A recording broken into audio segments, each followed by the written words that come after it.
በዚህ ቪዲዮ እንዴት አድርጋችሁ ላፕቶፕ ቦርድ ጋር ያለን ሾርት በቀላሉ በመልቲሜትር እንዴት አይደንቲፋይ ማድረግ እንደምትችሉ አሳያችኋለሁ። እስከመጨረሻ ድረስ ቪዲዮ መከታተል እንዳይረሳ።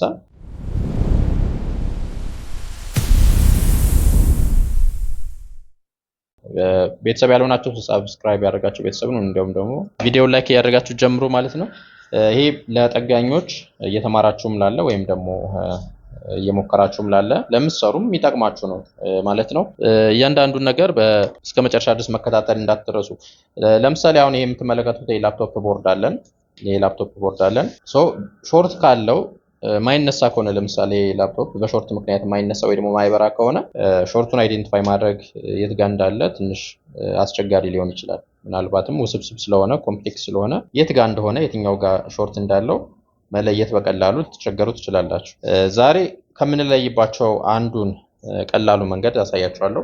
በቀጣይ ደግሞ አድቫንስ የሆነውን መንገድ ማሳያችሁ ይሆናል ወደፊት ማለት ነው። ስለዚህ ሾርት ለመለየት በመጀመሪያ ሾርት የሚያደርጉ ኮምፖነንቶች ምንድናቸው ወይም ደግሞ ሾርት ቢያደርጉ ለኛ ሊነግሩን ወይ ደግሞ ሊያሳውቁን የሚችሉ ኮምፖነንቶች ምንድናቸው የሚለውን መረዳት ነው። ስለዚህ አሁን በዋናነት ዛሬ ማሳያችሁ ኮይሎችን በመጠቀም እንዴት ነው አይደንቲፋይ የምናደርገው ነው። የትኛው ሴክሽን ፌል እንዳደረገ ለማወቅ ኮይሎችን እንዴት እንጠቀማለን የሚለውን ላሳያችሁ። አሁን እዚህ ጋር የምትመለከቷቸው ኮይሎች ማለት እነዚህ ናቸው። እነዚህ ግሬ ከለር ያላቸው ኮይሎች ናቸው፣ ላፕቶፕ ጋር የምናገኛቸው ማለት ነው። ኮይል እንላቸዋለን ወይ ደግሞ ኢንዳክተር የምንለው ማለት ነው።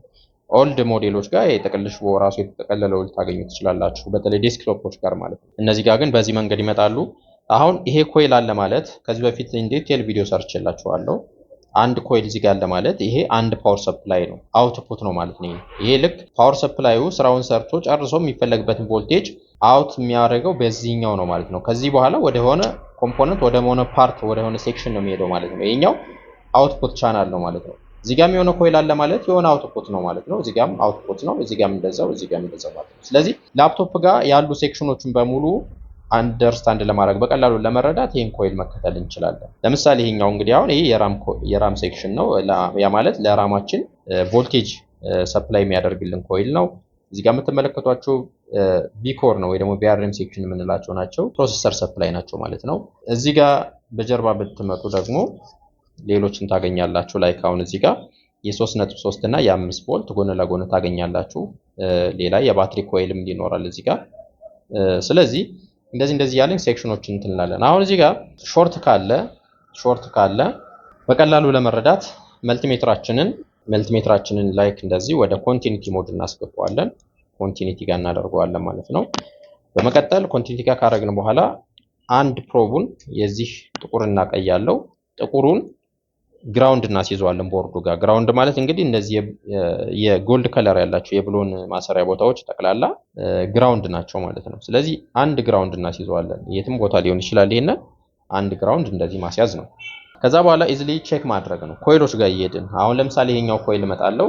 ይሄን ኮይል መጥቼ ቼክ ሳደርገው እዚህ ጋር አሁን ይሄው ሾርት ካለው ይጮሃል ወይ ደግሞ 00 ነው የሚያነብ ማለት ነው። አሁን እዚህ ጋር ልምጣና እዚህ ጋር ሳደርግ ይሄው ከግራውንድ ጋር ስለሰጣሁት ላይክ እንደዚህ ሾርት እያነበበ ነው ማለት ነው።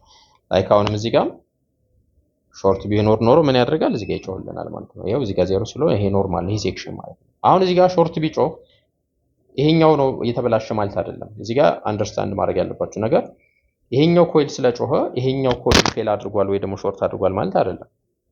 ከዚህ ጋር የተገናኙ ሞስፌቶች ሊሆን ይችላሉ፣ ካፓሲተሮች ሊሆን ይችላሉ፣ ሌላም ኮምፖነንት ሊሆን ይችላል። ሾርት አለ እዚህ ሴክሽን ጋር እያለን ነው እንጂ ወዘር ከዚህ ኮይል ወደ ፊት ሊሆን ይችላል ወይ ደግሞ ከዚህ ኮይል ወደ ኋላ ሊሆን ይችላል። ከዚህ ኮይል ወደ ኋላ ስንመጣ ሞስፌቶች እና ካፓሲተሮች ኢንፑት ካፓሲተሮች እናገኛለን። ከዚህ በኋላ ስንሄድ ደግሞ ራሱ የራም ስሎት አለን ለምሳሌ። ስለዚህ ወይ ከፊት ወይ ከኋላ ምን አለ እያለን ነው ሾርት አለ እያለን ነው እንጂ ይሄኛው ራሱ ሾርት ነው ማለት አይደለም። ስለዚህ በዚህ መንገድ ትሄዱና ቼክ ታደርጋላችሁ ማለት ነው። ኮይሎችን ሙሉ እንደዚህ ቼክ ታደርጋላችሁ። ስለዚህ አሁን እንደዚህ የሚጮህ ከሆነ ሾርት አለው። ምንም ድምጽ ከሌለው ግን ኖርማል ነው ማለት ነው። ነገር ግን እዚህ ጋር ኤክሴፕሽናል አለን። ኤክሴፕሽናል የምንለው ይሄ ቪኮር ወይ ደግሞ ቪአርኤም ሴክሽን የምንላቸው ኮይሎች አሁን እንደዚህ ሊጮህ ይችላሉ። አሁን እንደምታዩት ይሄው ቀይ ብሊንክ እያደረገ ነው። የሾርት ምልክት ነው። ሾርቱ ግን ምን አይነት ነው? ኖርማል ነው። አሁን ይሄኛው ፕሮሰሰር ስላለ ነው። እዚህ ጋር አሁን ፕሮሰሰር ኦን ሶኬት ነው። ያው የድሮ ቦርድ ስለሆነ ሶኬት ጋር ነው ያለው። ይሄ ፕሮሰሰር ቢነቀል ይሄኛው ሾርት የሚያነበው ይሄ ቀይ የሚያበራብን ነገር ይጣፋል ማለት ነው። አሁን ይሄም እንደዛው እያነበበ ነው፣ ይሄም እንደዛው እያነበበ ነው። አንድም እንደዚህ ሾርት የሚያነቡትን ሶስቱ የምን መሆኑን ማወቅ እንችላለን። የቪ ኮር ወይ ደግሞ የቪአርኤም ሴክሽን መሆናቸውን መረዳት እንችላለን። በዚህ ግን ይሄኛው ትክክለኛ ሾርት ነው ወይስ ደግሞ አይደለም ኖርማል ነው የሚለውን በደንብ አንደርስታንድ ለማድረግ እችኛዋን ነቅላችሁ ማየት ነው። እችኛዋ ፕሮሰሰሯን ማለት ነው። ለምሳሌ ላውጣና እንየው። እቺን እንደዚህ ፕሮሰሰሯን እንደዚህ አውጥቻታለሁ። ካወጣው በኋላ እስኪ ቼክ እናድርገው ድጋሚ። ቀደም ሾርት ሲያነብ የነበረው እንመልከተው። አሁን አያችሁታ? አሁን ይሄው ዜሮ ነው፣ ምንም ነገር የለም ማለት ነው። እዚህኛውም ጋር እንምጣ፣ ምንም ነገር የለውም። እዚህኛውም ጋር ቼክ ላድርገው። ይሄም ስለዚህ ይሄ እያነበበ ያለው የሾርት ቢያነብ ሎም ሬዚስታንስ ነው እያነበበ ያለው። ከየት የሚመጣውን ከዚህ ከፕሮሰሰር የሚመጣው ማለት ነው። ስለዚህ ኖርዝ ብሪጅ ወይም ደግሞ የግራፊክ ቺፕ አካባቢ ያሉትንና ግራፊክ ቺፕ ያሉትን አካባቢ ወይ ደግሞ የቺፕሴታችን አካባቢ ያለውን ይሄ እዚህ አካባቢ ያሉትን እና እዚህ ፕሮሰሰራችን አካባቢ ያሉትን ኮምፖነንቶች ስፔሻሊ ካፓሲተር እና ኮይል ሾርት ቢያነቡም 00 እስካልሆኑ ድረስ የሆነ ቁጥር እስካመጡ ድረስ ሾርት ናቸው ማለት አንችልም ማለት ነው። ስለዚህ በዚህ መንገድ ቼክ ማድረግ ትችላላችሁ። በጀርባም ያሉት እንደዚህ በጀርባም ያሉትን ቀጥታ ግራውንድ ትሰጣላችሁ። ከዛ በኋላ ኮይሎች ጋር ቼክ ማድረግ ነው። ይሄው ቁጥር ነው እየጻፈ ያለ። ይሄ ማለት ምንም አይነት ሾርት የለም ማለት ነው። ምንም አይነት ሾርት የለም ማለት ነው። ሾርት ቢሆን ምንድነው የሚፈጠረው የሚለው ላሳያችሁ። ለምሳሌ አሁን የባትሪ ኮይሉ ምሳሌ ላይክ ሾርት ነው ብለን ብናስብ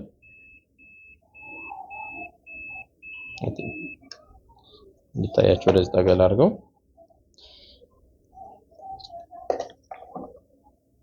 እንዲሁ ለማሳየት እኔ አሁን የባትሪ ኮኔክተሩን ሾርት ላድርገው። እስኪ ባትሪ ፖዚቲቭ እና ኔጌቲቭን ሾርት ላድርግበትና ከዛ የባትሪ ኮይሉ ጋር መጥቼ እቺኛዋ ናት የባትሪ ኮይል ቼክ ላድርገው።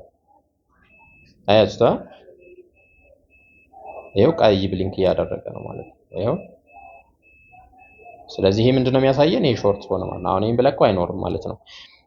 ይሄ የሌላ ቻናል ስለሆነ ምንም ስቲል እንትን ነው። ስለዚህ ልክ በዚህ መንገድ ነው የሆነ ቦታ አሁን እኔ ሾርት ያደረኩት ለምሳሌ ባትሪ ኮኔክተሩን ነው። ግን ሾርት እያነበበ ያለ የት ጋር ነው? እዚህኛው ኮይል ጋር ነው። ያ ማለት ከዚህ መስመር ጋር የተገናኘ የትኛውም ቦታ ጋር ሾርት ካለ እዚህ ጋር ሾርት ያነባል ወይም ደግሞ 00 ያመጣልናል ማለት ነው። ስለዚህ በዚህ መንገድ የትኛው ሴክሽን እንደሆነ አሁን ይሄኛው እንደዚህ ከጮኸ ይሄኛው የባትሪ መሆኑን ቼክ አድርግና የባትሪ ኮይል መሆኑን ቼክ አድርግና ከዛ በኋላ በቃ ፌለሪቲ ያለው ይሄ ባትሪ ሴክሽን ወይም ደግሞ ቻርጂንግ ሴክሽን ጋር መሆኑን አንደርስታንድ ማለት እችላለሁ። እዚህ ጋር ለምሳሌ ቢጮህ ይሄኛው ቢጮህ ከጮህ ምንድነው ማለት ነው? ይሄ 3.3 መሆኑን ካረጋገጥኩኝ በኋላ በቃ 3.3 ቮልት ሴክሽን ጋር ምን አለ ችግር አለ። አምስትም ጋር ከሆነ እንደዛው ብዬ ጀጅ ማድረግ እችላለሁ ማለት ነው። በዚህ መንገድ ቼክ ማድረግ ትችላላችሁ እናንተ ማለት ነው። በዚህ መንገድ ስራችሁን ማቅለጥ ትችላላችሁ። ቪዲዮ እንደጠቀማችሁ ተስፋ አደርጋለሁ። ቪዲዮን ላይክ እያደረጋችሁ ለብዙዎች እንዲደርስ አድርጉት። እንዲሁም ደግሞ ሼር አድርጉ። ይጠቀማሉ ብላችሁ ለምታስቧቸው ማንኛውም ጓደኞቻችሁ ሼር ብታደርጉላችሁ በእርግጠኝነት ይጠቅማችኋል ማለት ነው። በሌላ ቪዲዮ የምመለስ ይሆናል። ማንኛውንም ያላችሁን ጥያቄ አስተያየት ኮሜንት ጋር አስቀምጡልኝ። እኔ ለጥያቄያችሁ መልስ የሚሰራ ይሆናል ማለት ነው። እስከ ቀጣይ መልካም ጊዜ ይመቻል።